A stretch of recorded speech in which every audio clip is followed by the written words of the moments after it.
मैं Jairam Solanki, speed news 70 में आपका स्वागत करता हूं। जी, मेरे साथ इस वक्त ऐसे शख्स मौजूद है जो कुछ ना कुछ कहना चाहते हैं, लेकिन क्या कहना चाहते हैं उनसे जानते हैं। जी, सबसे पहले कुंदन जी, मेरे चैनल में आपका स्वागत है। धन्यवाद आपका बहुत ज़्यादा। थोड़ा आपका वॉल्यूम थोड़ा बढ़ा लीजिएगा।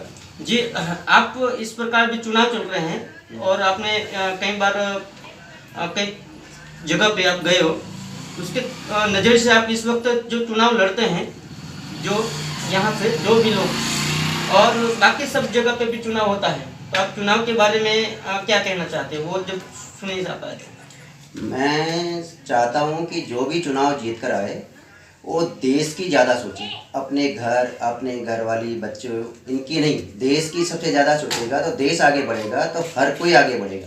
तो मैं यही चाहता हूँ कि एक अच्छा इंसान की दौड़ देश के उसमें आनी चाहिए। जो भी मंत्री सरपंच से लेके जो भी राष्ट्रपति तक जो बने वो देशभक्त बने। देश का गद्दार। आपने कुछ लिखा था इस नेताओं के बारे में, वो क्या था? मैंने तो लिखा है, जैसे तिरंगे को लोग कहते हैं सलाम नहीं करने के लिए, मैं कहता हूँ तिरंगे को करो बार बार सलाम, भारत माँ को करो 100 बार प्रणाम।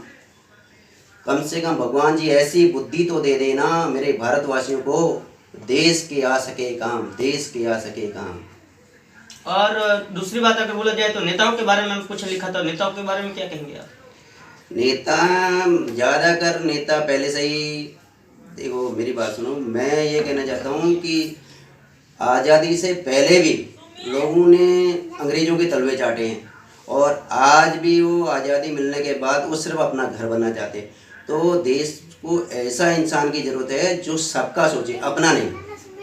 इसलिए मैंने एक शायरी बनाई थी कि जैसे बुरे लोगों का ईमान धर्म तो सिर्फ पैसा है, उनके लिए इंसान जानवरों के जैसा है। वो करते तो हैं जनता से बड़ी बड़ी बात, वो करते तो हैं जनता से बड़ी बड़ी बात, काम निकल जाने के बाद पीछे से देते लात। क्योंकि इलेक्शन निकल जाता है तो उसके बाद वो 5 ही साल में आते हैं, वो पहले नहीं दिखाई देते, वो मेढकों की तरह होते हैं।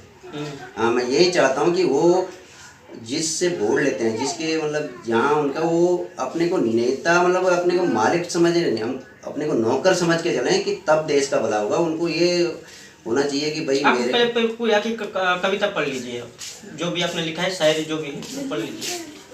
देश के दुश्मनों अब क्या, देश के दुश्मनों अब क्या भारत की जनता को भड़काओगे, भारतवासी हो गए पढ़े लिखे, इनको क्या तुम गलत सिखाओगे। ये लोग अपना सब जानते हैं, ये लोग अपना भरा बुरा जानते हैं और ये लोग अब बुरे लोगों को भी पहचानते हैं।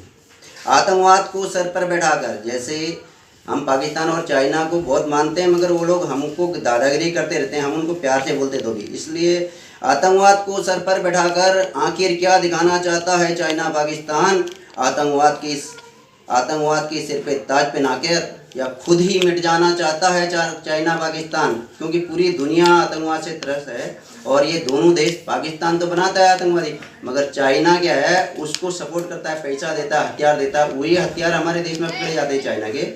इसीलिए मैंने ये किया था। लेकिन छोटा सा ब्रेक के बाद आपका स्वागत करूँगा। नमस्कार, ब्रेक बाद आपका स्वागत है, मैं जयराम सोलंकी।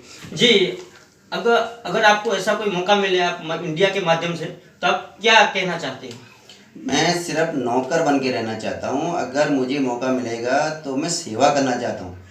मैं ऐसा भी नहीं कि मंत्री, मैं सोचता हूँ मेरा देश खुशहाल रहे।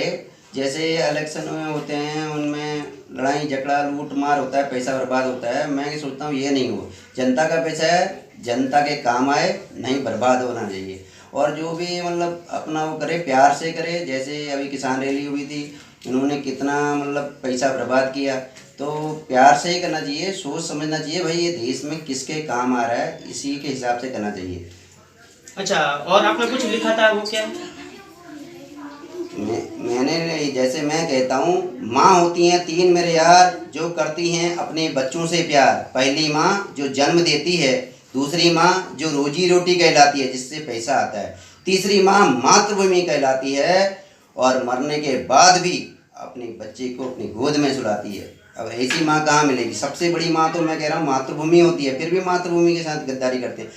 अपनी मातृभूमि अपनी होती है यार, वही इसे समझ सकता जो करता इससे दिल से प्यार। देशद्रोही तो कैसे भी भड़काएंगे, देशद्रोही तो हम लोगों को कैसे भी भड़काएंगे, क्या उनके कहने पर हम अपनी मातृभूमि से गद्दारी कर जाएंगे।